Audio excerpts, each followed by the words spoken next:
Les dés sont sur le tapis. Dans les maquis bretons, on guettait le message de Radio Londres. Le 5 juin 1944, enfin, les hommes entendent la formule convenue. Les dés sont sur le tapis. Aussitôt, ils se dirigent vers Saint-Marcel, où armes et parachutistes doivent tomber du ciel. L'objectif principal, par tous les moyens, c'était de retarder, de saboter les lignes de chemin de fer, de retarder par tous les moyens possibles l'envoi de renforts allemands sur le front de Normandie. Car il y avait quand même ici en Bretagne 10 divisions, une dizaine de divisions allemandes, 150 000 hommes. Donc plus on pouvait les retarder, mieux c'était.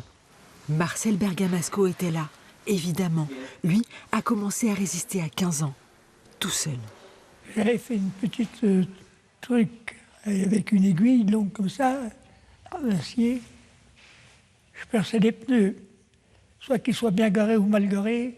Quand c'était clair, qu'il n'y avait pas de boche autour, et j'ai fait ça longtemps. Très vite, Marcel a rejoint les réseaux, saboté les trains, espionné les troupes allemandes. On ne pouvait pas les voir. Mais c'était comme les Mussolini, là, c'est pareil. Ça ne valait rien du tout, ça. Alors, moi, je ne suis pas comme ça, moi. À Saint-Marcel, des centaines de conteneurs d'armes et de munitions tombent chaque nuit. Les parachutistes apprennent leur maniement au maquisard. Pour le petit Yves, de 9 ans, ce mois de juin a comme un parfum de liberté. J'étais heureux. Ah ben oui, j'allais plus à l'école déjà. Je mangeais du chewing-gum, on buvait du thé, j'étais heureux. Et puis, ah ben, sincèrement, moi je pensais qu'on était carrément libérés. Et puis les maquisards, je le disais, on est libre. Mais l'heure de la libération n'a pas encore sonné. Il fallait nourrir tout ce beau monde. Alors les fours tournaient à plein régime, des bêtes étaient amenées sur pied, des camions amenaient du ravitaillement, toutes les fermes des alentours étaient mises à contribution. Bon, évidemment, il fallait bien s'attendre à ce que ce soit repéré un jour ou l'autre. Le 18 juin, au petit matin, une patrouille allemande pénètre dans le maquis. Les premiers coups de feu éclatent. 2 divisions sont appelées en renfort. Les combats durent toute la journée. On ne s'entendait pas les uns les autres, on ne pouvait pas converser. Pas moyen, par les tirs, les crépitements, sans arrêt, sans arrêt. C'était abrutissant.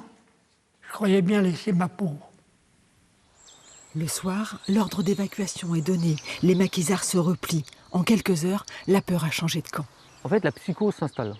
Et comme elle était déjà un peu présente dans les troupes allemandes vont avoir encore moins l'habitude de sortir et vont avoir la peur un peu chevillée au ventre jusqu'à l'arrivée des Américains. Pendant des semaines, les Allemands cherchent résistants et parachutistes et sèment la terreur dans les fermes. Le risque, il était effectivement d'être dénoncé ou découvert.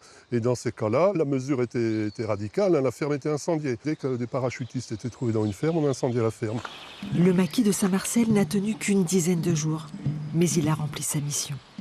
C'est à la fois le plus grand maquis breton, le plus grand parachutage allié en France occupée, un lieu de convergence des luttes aussi entre ces parachutistes français venus d'Angleterre et puis les jeunes maquisards et puis la population aussi du territoire qui les soutient, qui les héberge. Donc c'est pas pour rien qu'on appelait ce maquis la Petite France. C'est la France en armes qui contribue à sa propre libération. Et c'est une victoire, on va dire, des âmes plus que des armes. À la fin de la guerre, Saint-Marcel a reçu la Croix de guerre avec palme pour son rôle dans la libération de la